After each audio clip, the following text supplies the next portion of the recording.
Hello everyone, आज date है 17 मार्च और द हिंदू न्यूज एनालिसिस में आपका स्वागत है। इस वीडियो में हम द हिंदू के इंपॉर्टेंट न्यूज को प्रीलिम्स और मेंस के पर्सपेक्टिव से डिस्कस करेंगे। इस न्यूज़पेपर की पीडीएफ का लिंक नीचे डिस्क्रिप्शन में दिया हुआ है या फिर आप direct Telegram channel volcano IAS academy को सर्च करके वहां से भी पीडीएफ को डाउनलोड कर सकते हो। First news, Delhi remains most polluted capital. Context क्या है यहाँ देखिए।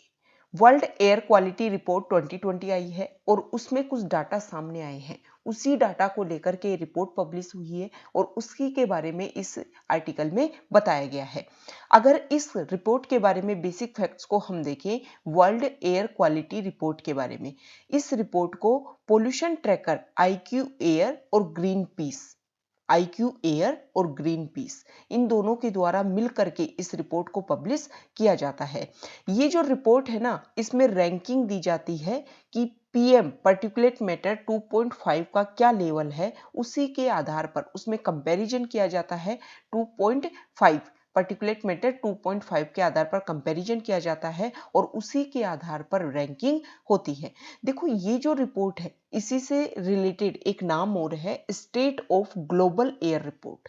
State of global air report, ये इस रिपोर्ट का क्या नाम है? World air quality report. और दूसरा नाम क्या पढ़ा हमने? State of global air report. इन दोनों नाम से आपको कंफ्यूजन नहीं होना है, दोनों अलग अलग रिपोर्ट हैं। वो जो दूसरी रिपोर्ट है state of global air report, वो Boston based health effects institute के द्वारा पब्लिश की जाती है। और ये किसके द्वारा पब्लिश की जाती है? आईक्यू एयर और ग्रीन पीस के द्वारा। ये जो आईक्यू एयर है ना, वो एक Swiss air quality technology company है जिसका काम है एयरबोर्न जो पोल्यूटेंट्स हैं उनके खिलाफ प्रोटेक्शन करना और उसी के हिसाब से एयर क्वालिटी को मॉनिटर करना और एयर क्लीनिंग प्रोडक्ट्स को डेवलप करना। तो ये आईक्यू एयर प्लस में ग्रीन पीस, ये दोनों मिलकर के इस रिपोर्ट को पब्लिश करते हैं। अब इस रिपोर्ट में क्या क्या मेन फैक्ट्स आए हैं उन सबको हम देख लेते हैं। सबसे पहला फैक्ट है कि अगर कैपिटल सिटी में कंपैरिजन किया जाए तो दिल्ली सबसे मोस्ट पोल्यूटेड सिटी है। हालांकि 2019 की तुलना में 2020 में जो दिल्ली है उसकी हालत में उसके पार्टिकुलेट मैटर 2.5 के लेवल में काफी सुधार हुआ है। 15% तक इंप्रूवमेंट हुआ है। ये 2019 के डाटा है, मतलब 2019 का लेवल था दिल्ली में और अब ये 2020 का लेवल है। मतलब 15% इंप्रूवमेंट हुआ है पार्टिकुलेट मैटर 2.5 के लेवल में। ठीक है, यहां पर देखो 2019 में जो लेवल था पार्टिकुलेट मैटर का वो 58.1 था और 2020 में 51.9। मतलब हालत जो है, कंडीशन जो है सुधरी है। इंडिया जो है वो 2020 में थर्ड नंबर पे आता है मोस्ट पोल्यूटेड कंट्री में। ठीक है, और यहां देखिए बांग्लादेश और पाकिस्तान जो है 2020 में उनकी जो हालत है वो इंडिया के लेवल में भी, मतलब इंडिया से कंपैरिजन किया जाए तो और भी बुरी हालत वहां की है और इंडिया इनसे कंपैरिजन किया जाए तो तीसरे नंबर पर आता है। चाइना की रैंक 11 है, जो पिछले साल की तुलना में, पिछले साल उनकी रैंक थी 14, मतलब डिटेरियोरेशन हुआ है। 11 रैंक पर अब चाइना आ गया है। ये जो 2020 की रिपोर्ट है इसमें 106 कंट्रीज को इवोल्यूशन किया गया और इसमें जो पोल्यूशन लेवल है उसके एवरेज के बारे में पता किया गया। ठीक है, देखो 106 कंट्रीज का इवोल्यूशन किया गया है इस रिपोर्ट में और उसमें ये बोला जा रहा है कि 2020 में 84 कंट्रीज, मतलब जितनी भी कंट्रीज को मॉनिटर किया गया उसमें 84 कंट्रीज की जो एयर क्वालिटी है वो इंप्रूव हुई है। जो इसके अलावा और सिटीज, मेजर सिटीज की बात करें 2019 की तुलना में तो बीजिंग में भी कमी आई है, मतलब बीजिंग में भी एयर क्वालिटी इंक्रीज हुआ है, शिकागो में भी इंक्रीज हुआ है, पेरिस में भी इंक्रीज हुआ है, लंदन और सियोल में भी इंक्रीज हुआ है। ठीक है, ये इंप्रूवमेंट्स की बात की जा रही है इन मेजर सिटीज में। देखो नेक्स्ट इसमें बताया गया है कि 2020 पेंडेमिक ईयर रहा, लेकिन इसके बाद में भी जो एग्रीकल्चर जो बर्निंग होता है वो बहुत ही सीवियर रहा, खतरनाक रहा। फार्म फायर्स इन पंजाब इंक्रीज्ड 46.5% ओवर 2019। 2019 की तुलना में खेतों में जो स्टेबल बर्निंग जो होती है मतलब पंजाब वाले रीजन में जब गेहूं धान की कटाई कर ली जाती है तो उनके बचे हुए अवशेष को जला दिया जाता है, जिसकी वजह से पोल्यूशन लेवल काफी इंक्रीज हो जाता है। तो 2020 में पेंडेमिक ईयर था, लेकिन फिर भी जो फार्म फायर्स हैं वो 2019 की तुलना में 46.5% तक इंक्रीज हो गई। Next news, cannot send back Myanmar exiles says MP. एक MP member of parliament, Rajya Sabha member, Mizo national front party से वो बिलोंग करते हैं, और उन्होंने एक स्टेटमेंट दिया है राज्यसभा में। उन्होंने बोला कि 300 से ज्यादा लोग, देखो म्यांमार जो रीजन है उसकी बॉर्डर हमारे नॉर्थ ईस्ट वाले रीजन से मिलती है, और उस एरिया में अरुणाचल प्रदेश, नागालैंड, मणिपुर और मिजोरम, ये 4 स्टेट हैं जिनकी सीमा मिलती है म्यांमार के साथ में। तो वहां से 300 से ज्यादा लोग, जिसमें से प्रेग्नेंट वीमेन है, चिल्ड्रन है, कुछ आर्मी के कुछ लोग भी हैं वहां पर, जो ये चाहते थे कि डेमोक्रेसी ही स्टेब्लिश हो, तो वो लोग वहां से भाग करके इंडिया में आ गए हैं, इंडिया की सीमा में प्रवेश कर गए हैं। तो उसी को लेकर के मिनिस्ट्री ऑफ होम अफेयर्स ने जारी किया था अपने कुछ स्टेटमेंट उन्होंने जारी किए। मिनिस्ट्री ने बोला नागालैंड, अरुणाचल प्रदेश, मणिपुर और मिजोरम, इनकी स्टेट गवर्नमेंट को उन्होंने लेटर जारी किया मिनिस्ट्री ऑफ होम अफेयर्स ने, कि आपके यहाँ पर जो लोग आ रहे हैं, आप म्यांमार के साथ में बॉर्डर शेयर करते हो, और आपके यहाँ पर जो लोग आ रहे हैं उनको आपको यहाँ नहीं रखना है, उनको वापस डिपोर्ट कर देना है म्यांमार में। उसी को लेकर के इस एमपी ने ये बात बोली है कि वेना,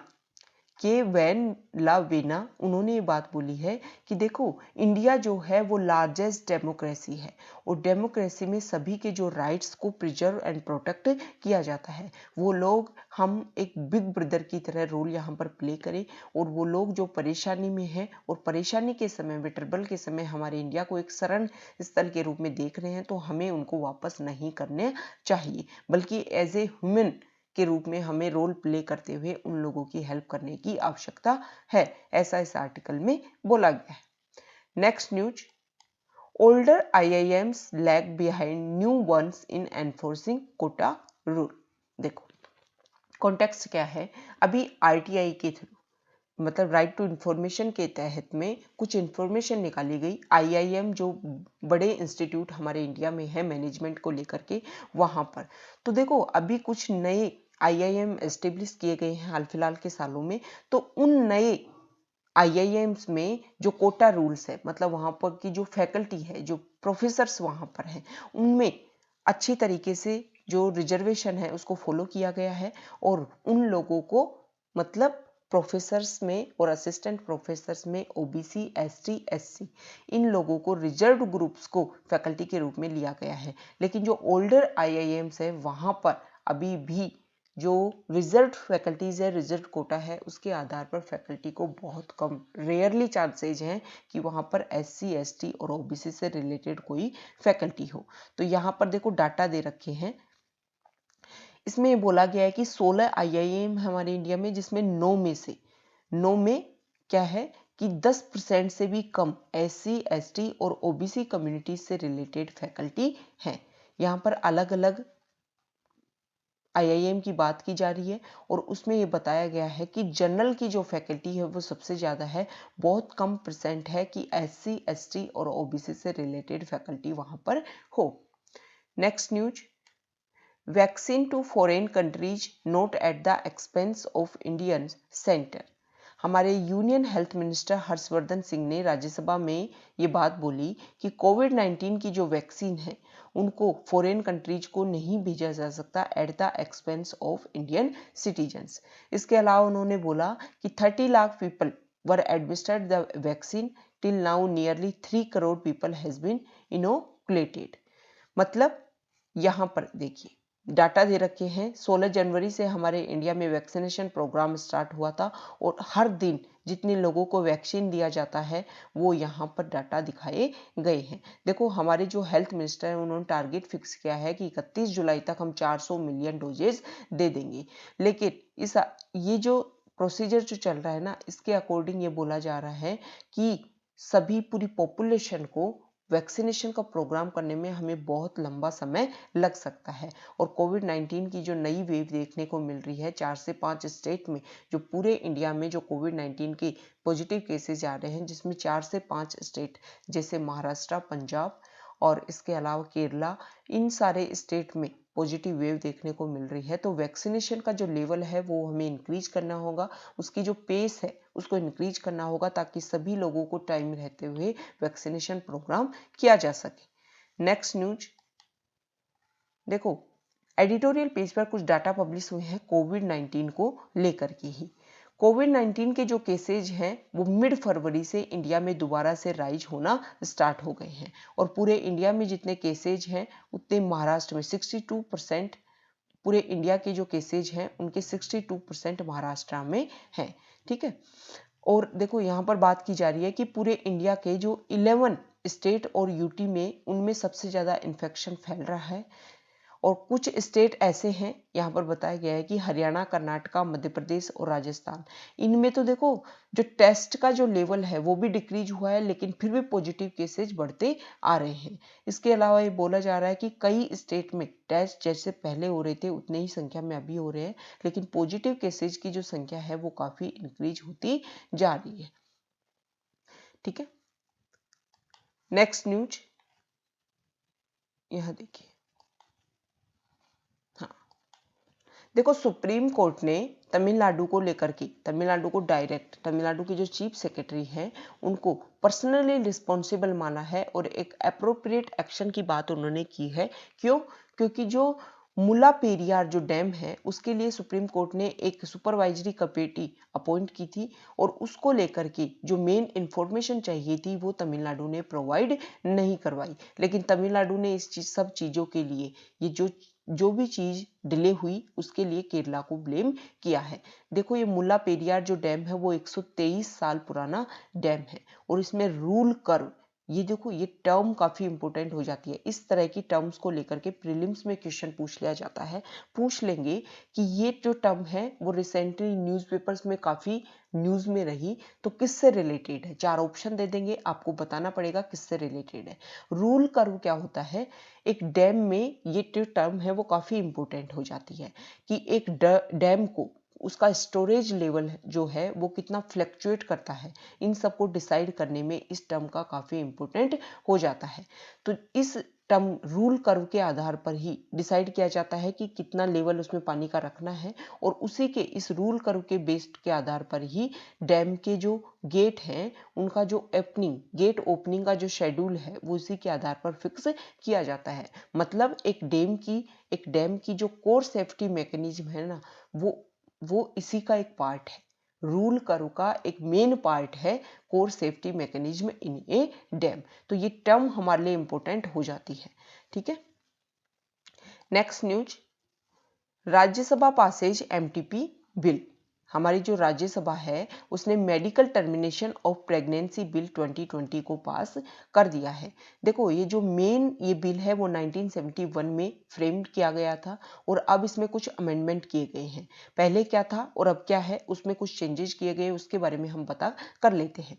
देखो, पहले अगर कोई वीमेन प्रेग्नेंट है और 12 वीक्स का अगर उसको प्रेगनेंसी है, और अगर वो अबॉर्शन करवाना चाहती है, तो उसको 1 डॉक्टर की ओपिनियन की जरूरत पड़ती थी।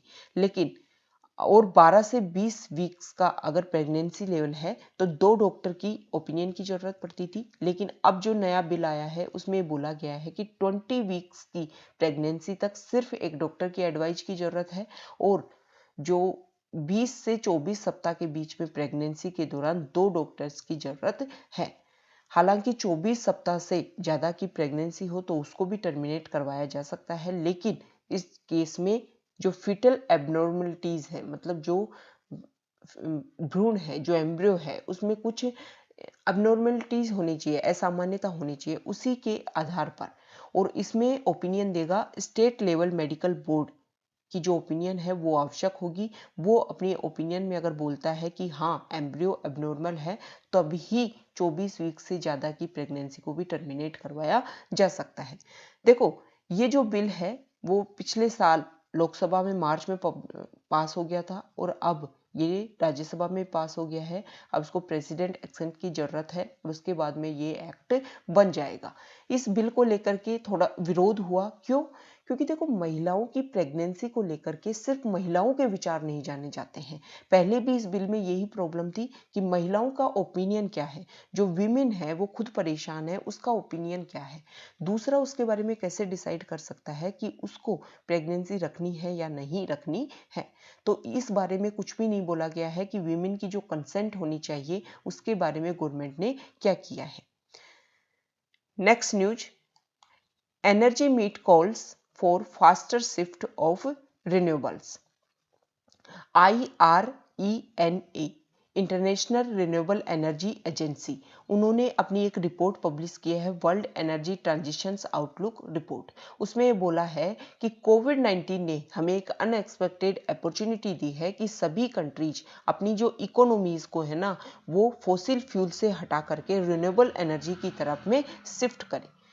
ये जो उनकी रिपोर्ट है उसको बर्लिन एनर्जी ट्रांजिशन डायलॉग के दौरान वर्चुअल मीटिंग हो रही थी, उस समय प्रीव्यू किया गया और उसमें ये बोला गया कि देखो, हमारी जो हमारी जो अर्थ का टेम्परेचर है वो 1.5 डिग्री सेल्सियस तक इंक्रीज हो सकता है। तो इस राइज को, टेम्परेचर ऑफ राइज को सिर्फ इतना ही कंटेन किया जा सके, इससे ज़्यादा अर्थ का टेम्परेचर ना बढ़े। इसके लिए कंट्रीज को अपनी जो भी एनर्जी का सोर्स है उसको चेंज करना पड़ेगा। एरेना के जो हेड हैं उन्होंने ये बोला कि 2050 तक जो हमारी टोटल इलेक्ट्रिसिटी की नीड है पूरे वर्ल्ड में, वो 90% रिन्यूएबल से हमें सप्लाई हो, 6% नेचुरल गैस से और बची हुई न्यूक्लियर से। इन्हीं सब इनोवेशंस को अगर हम इंटीग्रेशन करेंगे, ये जो एजेंसी है उन्होंने 30 innovation for the integration of wind and solar PV in power system, मतलब विंड और सोलर का भी यूज होना चाहिए रिन्यूएबल एनर्जी के रूप में, ताकि जो हमारे अर्थ का टेम्परेचर है वो 1.5 डिग्री सेल्सियस से ज़्यादा ना इंक्रीज हो सके। ये IRENA, international renewable energy agency के बारे में बेसिक फैक्ट्स हम देख लेते हैं। ये एक इंटर गवर्नमेंटल ऑर्गेनाइजेशन है और इसका जो मेन काम है वो है कि रिन्यूएबल एनर्जी का यूज लोग कैसे करें, उसको अडॉप्ट कैसे करें, उसके बारे में नॉलेज को, उसके बारे में कोऑपरेशन को, इन सबको इंक्रीज करने का काम है IRENA का। ये देखो, 2009 में इसको फाउंड किया गया था और 2010 में ये फोर्स में आ गई थी, मतलब इसने अपना काम करना स्टार्ट कर दिया था। इसका जो हेडक्वार्टर है वो अबू धाबी का मास्टर सिटी जो है वहां पर है और ये यूनाइटेड नेशंस के ऑफिशियल ऑब्जर्वर के रूप में भी IRENA काम करता है। नेक्स्ट न्यूज, देखो, गवर्नमेंट ने कुछ नई पोस्ट के ऊपर CRPF हेड के रूप में और NSG के हेड के रूप में नए, मतलब न्यू चीफ्स अपॉइंट किए हैं। CRPF, central reserve police force के जो नए मतलब चीफ होंगे उनका नाम है Kuldeep Singh, new director general हैं। और इसके अलावा NSG के जो हेड हैं उनका नाम है उत्तराखंड के 1986 के बैच के IPS ऑफिसर है MA गणपति। तो देखो, हमारे लिए CRPF और NSG ये टर्म्स जो हैं इनके बेसिक फैक्ट्स हम देख लेते हैं। CRPF, central reserve police force को 1939, मतलब जब हम अंग्रेजों के अधीन थे उसी समय इनको फॉर्मेशन किया गया था एज क्राउन रिप्रेजेंटेटिव पुलिस के रूप में, लेकिन 1949 में इसका नाम चेंज करके CRPF कर दिया गया। ये मिनिस्ट्री ऑफ होम अफेयर्स के अंडर आती है और इसका मेन काम है लॉ एंड ऑर्डर को मेंटेन करना और इंसर्जेंसी को काउंटर करना। नेक्स्ट है NSG, नेशनल सिक्योरिटी गार्ड। इसके देखो 1986 में इसको बनाया गया था NSG को, नेशनल सिक्योरिटी गार्ड को 1986 में, और मिनिस्ट्री ऑफ होम अफेयर्स के अंडर ही NSG आती है। और इसका जो मेन काम है, ये जो मेन किसके लिए काम करती है, एलीट काउंटर टेररिज्म यूनिट के रूप में काम करती है national security guard. Next news, हमारे लोकसभा के स्पीकर ने एक स्टेटमेंट दिया है, no parliament should discuss internal issues of other nations. Context क्या है, यूके की जो पार्लियामेंट है वहाँ के जो MP है उन्होंने हमारे यहाँ पर जो फार्मर प्रोटेस्ट चल रहा है उसको लेकर के कुछ डिस्कशन किया। तो उसी को लेकर के ओम बिरला ने बोला कि किसी भी पार्लियामेंट को ये हक नहीं है कि वो दूसरी पार्लियामेंट के जो दूसरे देश के जो इंटरनल इश्यूज हैं उनको अपने यहाँ पर क्या करे, डिस्कस करे। Next news, vaccination is slow, MPs panel. Parliamentary standing committee on home affairs ने ये बात बोली है कि जिस तरीके से हमारे इंडिया में वैक्सीनेशन प्रोग्राम चल रहा है, तो हम इंडिया का जो 1% मतलब टोटल पॉपुलेशन की जो 1% है, उसको अभी तक तो सिर्फ हम 1% लोगों को ही वैक्सीनेशन कर पाए हैं। और अगर इसी तरीके से वैक्सीनेशन का प्रोग्राम चलता रहा तो लगभग हमें 18 ईयर्स लग जाएंगे पूरी पॉपुलेशन को वैक्सीनेशन देने में। तो हमें वैक्सीनेशन के लेवल को इंक्रीज करना होगा और इसकी जो गति है, स्पीड है, उसको इंक्रीज बढ़ाना होगा। Next news, Quad officials hello vaccine drive. देखो अभी कॉन्टेक्स्ट क्या है, क्वेड 4 जो कंट्रीज हैं उनका ग्रुप है, इंडिया, यूएसए, जापान और ऑस्ट्रेलिया। उन्होंने एक इनिशिएटिव लिया था, अभी वर्चुअल मीटिंग हुई क्वेड की, और उन्होंने बोला कि 2022 तक 1 बिलियन डोजेज वैक्सीन की बनाएंगे ये चारों देश मिलकर के, जिसमें इंडिया में मैन्युफैक्चरिंग होगा, यूएस अपनी जो टेक्नोलॉजी और पैसा है उसको इन्वेस्ट करेगा, और जापान और ऑस्ट्रेलिया इसको सर्कुलेट करने में, जो एशियन कंट्रीज हैं उसको सर्कुलेट करने में इसका यूज करेंगे। तो साउथ ईस्ट एशियन कंट्रीज को वैक्सीनेशन देने के लिए, वैक्सीन बनाने के लिए 1 बिलियन डोजेस को 2022 तक तैयार किया जाएगा। तो एक अच्छा इनिशिएटिव है, वैक्सीन इनिशिएटिव क्वेड ग्रुप्स के द्वारा किया गया है। Next news, post vaccine blood clots a form of rare cerebral thrombosis. AstraZeneca एक वैक्सीन, उसको लेकर के 11 मार्च से लगभग कई देशों ने, ईयू कंट्रीज ने, फ्रांस, इटली, इन सब ने इनको रोकने की बात कर दी थी। डेनमार्क, नॉर्वे, इन्होंने भी साइड इफेक्ट्स को देखते हुए इसको बंद कर दिया था कि हमारे यहाँ पर सब नहीं इसका यूज किया जाएगा। डेनमार्क पहला ऐसा कंट्री था जिन्होंने एस्ट्राजेनेका वैक्सीन को सस्पेंड किया 11 मार्च को, और इसके बाद में आइसलैंड, नॉर्वे, उन सब ने भी फॉलो कर लिया। और अभी हाल फिलहाल बुल्गारिया ने इसको सस्पेंड कर दिया है कि इस वैक्सीनेशन का यूज नहीं किया जाएगा। क्या कारण क्या माना जा रहा है, वहां देशों में देखो ये बात सामने आ रही है कि जैसे ही इस वैक्सीनेशन को लगाया जा रहा है उसके बाद में क्लोटिंग हो रही है। लेकिन WHO ने बोला है कि एस्ट्राजेनेका वैक्सीन और जो क्लोट्स है उसके बीच में ज्यादा कुछ लिंक नहीं है। जो क्लोटिंग है वो इस कारण से होती है कि जब प्लेटलेट्स की बॉडी में कमी हो जाती है, ब्लड में कमी हो जाती है, उसकी वजह से थक्का बनने लग जाता है, तब क्लोटिंग होती है। तो एस्ट्राजेनेका जो हमारी कोविशील्ड है, वो सीरम इंस्टीट्यूट ऑफ इंडिया ने बनाई, वो भी एस्ट्राजेनेका के साथ में कॉन्ट्रैक्ट है। तो ऐसा कुछ नहीं है, वैक्सीन सही है।